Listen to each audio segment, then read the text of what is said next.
Shalom.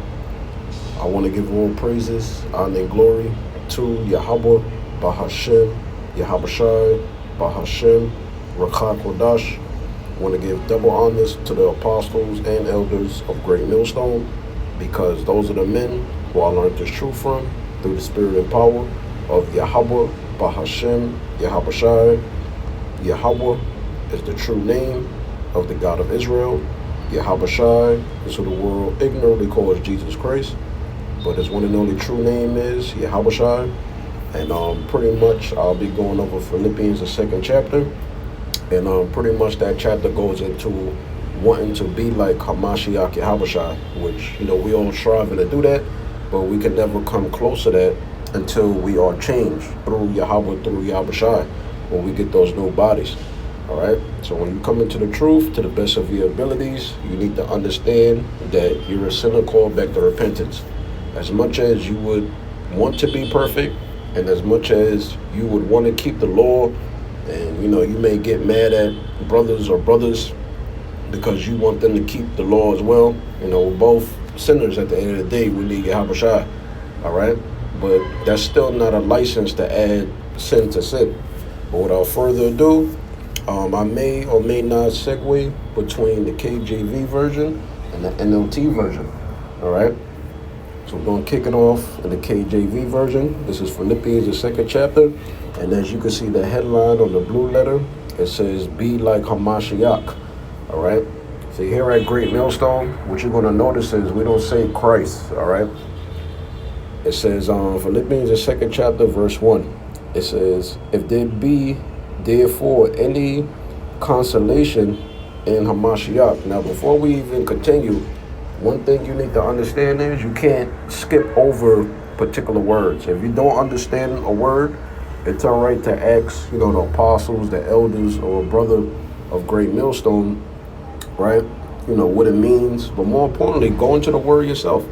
See, this is why we go into the Strong's lexicon, so that we can understand what exactly the prophet was trying to say. All right, so when you go into this word consolation, right, let's go into it. Let's let the word play. Strong's G 3874. Paraklesis. Paraklesis. All right, paraklesis. Kind of sound like it's saying, you know, like being paralyzed or something. But anyway, it says, yep, imploration, hortation, solace, comfort, consolation, exhortation, entreaty. Right? Let's go down here. It says a calling near, summons. It says especially for help, supplication, entreaty, exhortation, admonishing, encouragement. Right? Consolation. It says, let me make sure I'm saying that word correctly. All right, just give me a second. Consolation. Okay, I'm saying it right. Consolation, comfort, solace, that which affords comfort or refreshment. And then they give you some other examples and definitions and stuff like that. All right, so pretty much an exhortation, right? Because the headline says what? To be like a Mashiach. We want to be like him, right?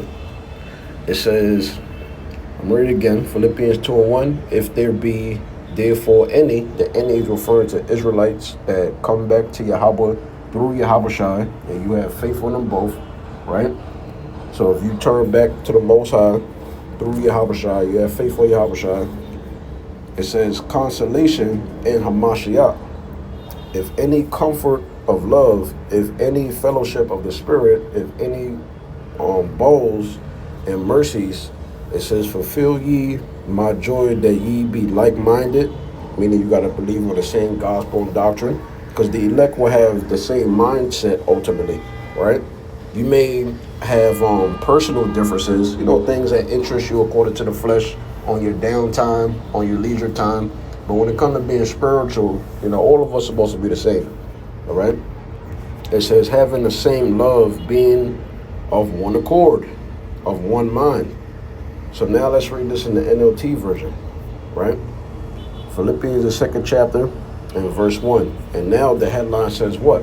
In a simplified version, have the attitude of Hamashiach, which the attitude of Hamashiach was to fear the Father, Yahweh, and then ultimately, what? Love your brothers, have mercy upon your brothers, right? Because we're in sinful flesh. Philippians 2:1 NLT, it says, is there any encouragement from belonging to Hamashiach, any comfort from his love, any fellowship together in the spirit? Are your hearts tender and compassionate, right? So you got men, they not really compassionate and tender towards their brothers, all right? They may spread unnecessary rumors, right? They just may assume something and then believe the assumption. But the brother's fighting like how you fighting. So you don't want to come in that spirit, all right? It says, then make me truly happy by agreeing wholeheartedly. So this is Paul talking to the Israelites at Philippi. That's why it's called the book of Philippians, right? It says, agreeing wholeheartedly with each other, loving one another, and working together with one mind and purpose, right? It says, don't be selfish, don't try to impress others, be humble, thinking of others as better than yourselves, right? Back to the KJV, let nothing be done through strife or vainglory, because we're not in this truth for vainglory. Remember, you were a sinner called back to repentance. You broke the law, statutes, and commandments generations ago, all right? You've been sinning before the truth, and even in the truth, you're still sinning, which means that you need to have faith and hope in Hamashiach Yahawashi, that his blood and sacrifice covers you, and that the Most High, through Yahawashi, predestinated you as an Israelite individual from the seed of Jacob unto salvation, all right? So you don't want to have vainglory, all right? If you do anything and the brothers do think is vainglory, all right, you want to do it for the sake of the gospel. This truth ain't about getting views, but at the same time, obviously, the gospel has to be viewed so that the end can come, pursuant to Matthew the 24th chapter, all right? So continuing on, and what I meant by that is, you might have brothers, they put a crazy ass thumbnail or title, that's for the gospel. Brother ain't going off. Even Paul talk about that, catching people with guile, right? You got to use the wisdom of this world and the examples of this world and be, have some salt with it. Be seasoned with salt, right? You capture the reader's attention, and either the Most High through Yahawashi predestined that individual to watch that video based off of the thumbnail or the title of the video, and then they either going to be, want to inquire more and hopefully be a part of the elect, or, they're going to get marked by that video, right, unto destruction. So it goes on to say, yep, but in lowliness of mind, let each esteem other better than themselves, right? Because you don't want to have the mindset that you think that, I'm this great person, I'm this great man of the Lord. Yeah, you could do great works, but then you could become a reprobate, The Most High, he could take the spirit from you, so you got to be careful, not to slip into the snare or the trap of pride. Just always take the lowly seat, even if you have to suffer wrongfully. That's what I do. It goes on to say, verse 4, it says, look not every man on his own things, but every man also of things of others. Let's read a simplified version. NLT for that. Philippians 2:4. It says, don't look out only for your own interests, but take an interest in others too. Yeah, you got to know the mindset brothers be in, right? It's not just all about you. The world doesn't revolve around you. The world revolves around Yahweh and Yahawashi, with the Most High predestinated for the world, all right? And everything in it, and the galaxies, that's predestination. See, y'all got to understand that, You got people that's out here, they think that they can make somebody a part of the elect. You can't make you don't got power like that. Everything you doing is through predestination. You don't got free will like that, right? So when you talk about, the elect, salvation, that's predestination. You can read about that in Ephesians, the 1st chapter. It says, but take an interest in others too. Yeah, see what brothers is into, right? Maybe it could be beneficial for you. it says, you must have the same attitude that Hamashiach had, Hamashiach Yahushua had. Now we can switch back. KJV. It says, Philippians 2:5, let this mind be in you, which was also in Hamashiach Yahushua. So one of the characteristics of Yahushua is that he wanted to know the interest that his disciples and other believers had, even unbelievers. All right? Yahushua, he was a very merciful individual for his people when he was on the planet Earth. All right? You know, the woman that sinned, you know, he told her that, look, you got 5 husbands, but just sin no more. See, that's the purpose of grace and mercy through Yahushua's blood and sacrifice. All right? You got individuals that's, you know, they in the truth, but, you know, you a tyrant when it comes to the law. But then when you look at the individual, it's like, I can see you breaking this law, you breaking that law, but, you know, you want to be a damn tyrant. Verse 6, it says, who being in the form of the Most High, right, in the form of an angel, because he had like spiritual power. He had angelic like power, not in the form of an angel because he was born in the flesh. He had biological parents, so excuse me for that slip up, all right? But he had powers that an angel had. He could summon angels if he wanted to do that, right? So it says, who being in the form of the Most High, right, or a form of a God, an angelic being, have a power like that. Because how else could he walk on water, phase through doors, heal people? A regular human can't do shit like that. Unless Yahweh through Yahushua give them that spiritual power. Give them that angelic power, right? That heavenly power. It says, thought it not robbery to be equal with the Most High. So even though Yahushua had these angelic spiritual powers, he never made himself equal with the Most High. He acknowledges that he's the only begotten Son and that he's second underneath the Most High. Verse 7, it says, but made himself of no reputation. He didn't make himself of no reputation. Hey, everybody look at me. I'm this, I'm that. You're supposed to understand what the law says. Remember what it says in Luke the 24th chapter. Is it not written in the Psalms and in the law of Moses about, you know, Yahushua coming on the planet Earth? About the prophecies of Yahushua. So all these dudes that come in that New Testament spirit, they're not New Testament spirit, Old Testament spirit, they're parrots, all right? They're reprobates. They don't know what the hell they're doing. It says, and took upon him the form of a servant, meaning he was born in the flesh, there's no immaculate conception, and was made in the likeness of men. Exactly, everything I said. It says, and being found and fashioned as a man, meaning when you look at him on his outward appearance, he's a man. If he was on the planet Earth, he looked like a so-called Negro man, all right? A lot of you will make fun of Yahushua. Oh my God, look at his beard, look at his hair, look at how he talk. He talks so damn loud. Oh, he's tall, he looked threatening, right? Scriptures say that Yahushua, he was an austere man. You know, he liked everything organized. He liked everything on point, right? Because that's the will of the Father. It says, yep, he humbled himself and became obedient unto death. Exactly. Even the death of the cross.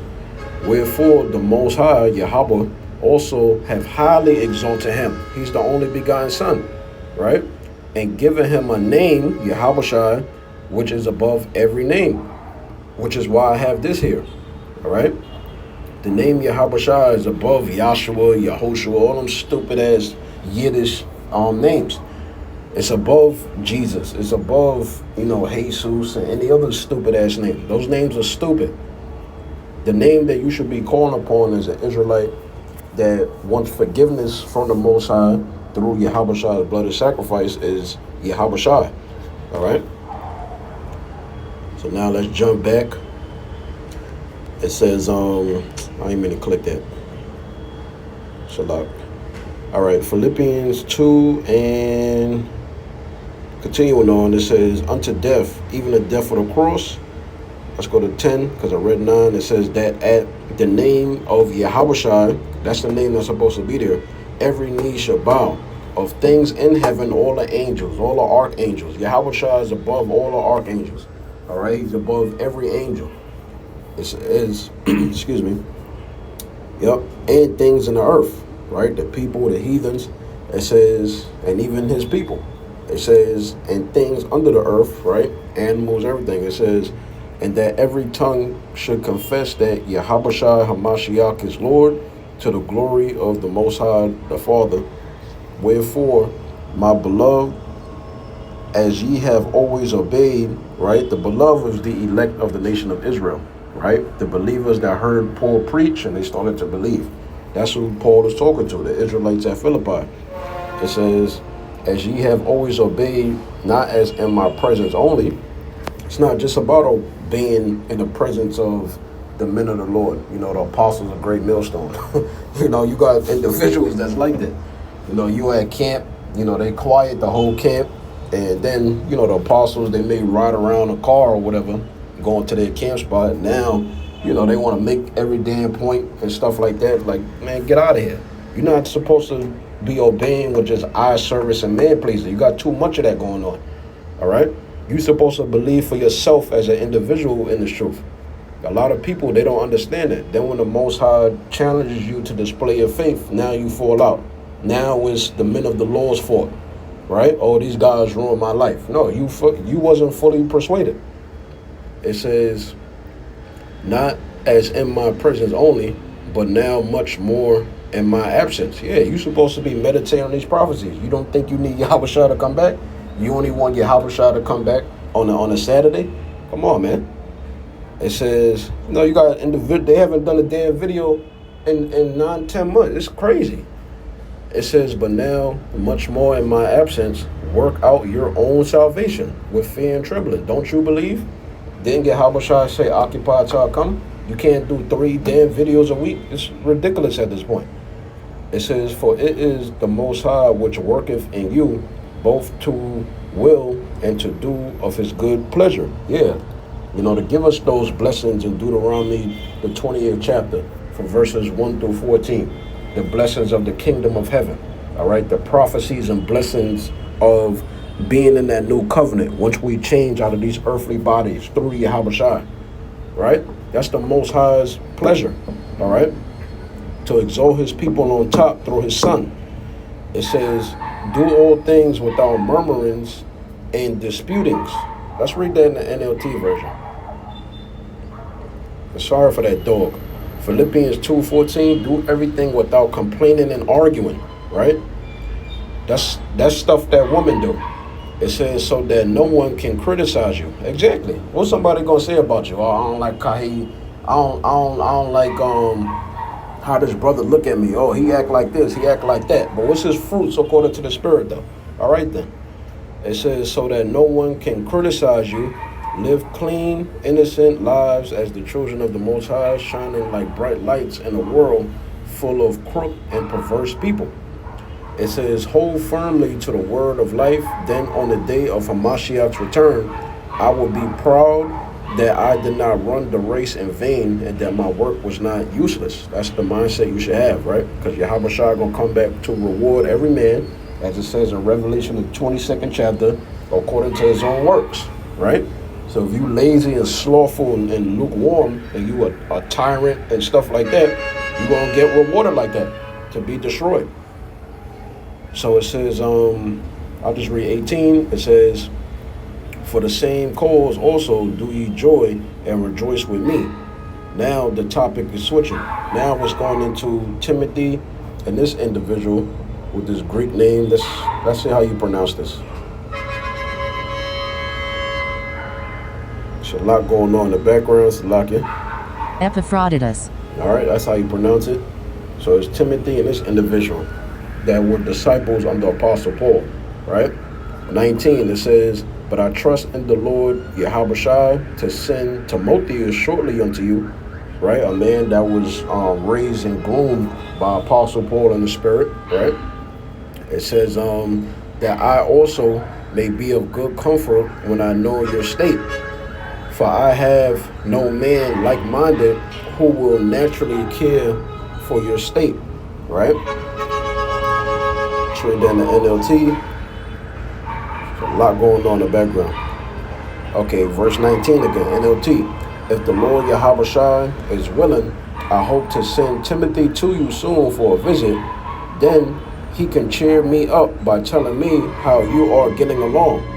I have no one else like Timothy who genuinely cares about your welfare. And remember, this is an epistle that's written to the Israelites at Philippi, right? Go back. It says, it says 21, KJV, for all seek their own, not the things which are Yahushua Mashiach's, but ye know that the proof of him, that as a son with the Father, he have served with me in the gospel. It says, him therefore I hope to send presently, so soon as I shall see how it will go with me. Right? It says, but I trust in the Lord that I also myself shall come shortly. Yet I suppose it is necessary to send to you. That's the other brother. That's what Timothy, a trusted man from Apostle Paul, my brother and companion in labor and fellow soldier, but your messenger, and he that ministered to my wants. For he longed after you all, and was full of heaviness, because that ye have heard that he had been sick. Let's read that in the NLT, right? It's nice to read the NLT, is more simplified, right? All right. It says NLT, Philippians 2, and let's see, Philippians 2:27. And he certainly was ill. In fact, he almost died. Matter of fact, I start up 25. 26, it says, I am sending him, right, this individual right here, whose name is highlighted, because he has been longing to see you, and he was very distressed that you heard he was ill. And he certainly was ill. In fact, he almost died, but the Most High had mercy on him, and also on me, so that I would not have one sorrow after another. Because Apostle Paul, he was going through a lot, man. It says, now we can switch back, 28.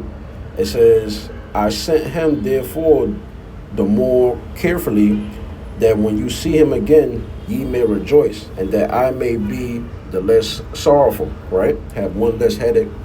It says, receive him therefore in the Lord with all gladness, and hold such in reputation.